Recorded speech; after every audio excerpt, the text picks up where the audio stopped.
Interactions with a government partner in the context of this type of program is very interesting.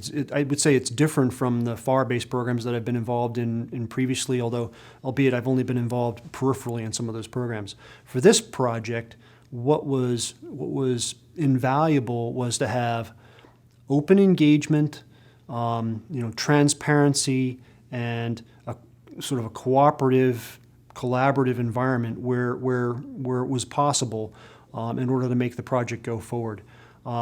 This type of program is one that could not afford any form of adversarial relationship between the program team here at Orbital ATK and the program team down at NASA JSC. And in fact, I never saw that the entire time on the COTS program. It was a very open and engaging team that we worked with on both sides. Lots of active listening and mutual learning for proceeding forward on the project. Well, the NASA expertise down at JSC and in other centers was very helpful in a few key instances on the project. Just to back up 1 second, Orbital ATK here in the Dulles campus, we do lots of spacecraft. Spacecraft is in our DNA. That is not all that challenging for us to do.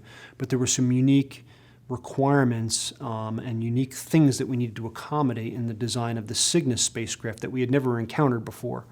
So one key example is something called micrometeorite and orbital debris protection on the Cygnus vehicle. That's a form of shielding that keeps the vehicle from being penetrated to the point of catastrophic explosion of propellants. We really didn't have any experience whatsoever in doing that. So in our engagement with the JSC team and the local experts in that organization, we were introduced to a group of people that this is all they do: micrometeorite and orbital debris protection for the ISS, and probably for the other manned programs as well. And they were incredibly helpful. But they got us going on learning how to use the models for studying the characteristics of the Cygnus design in the context of determining a probability of penetration rate for Cygnus in a particular mission. And they also engaged with us in taking samples of our design and our materials and taking them down to the White Sands test facility to conduct debris penetration tests at White Sand. That was incredibly valuable. It allowed them to develop the ballistic coefficients for the materials we were using, and then we could take all of that and flow it back into our analysis and show that we were going to be completely compliant with the crew safety criteria wrapped around micrometeorite and orbital debris. Well, I'd say, of course, from a test facility standpoint, the entire JSC campus, in some way, shape, or form, helped us at times. One thing that we used on a recurring basis were the what's known as the SDIL, the software test bed used for validating any software that interacts with the ISS or any software that's loaded on the ISS.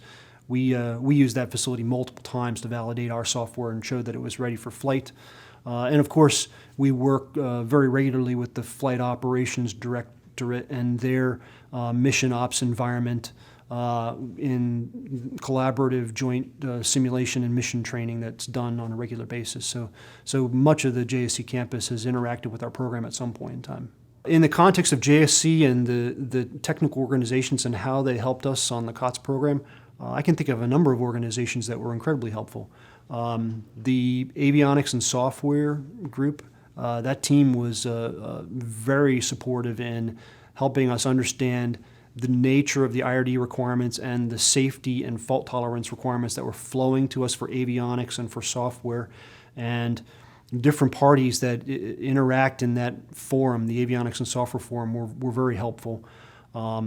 If I were to name names in particular, I would name Matt Bordelon as an individual that was instrumental in moving our project along. Another organization or team that was very helpful for us is known as the Rendezvous and Proxox team, the RPOC team, led by Linda Rule. Linda and her team were open and engaging the whole time on the program. They helped us understand what we had to do. They gave us advice when they felt that we were doing something that might not be successful in some of the higher order review forums that we had to go through.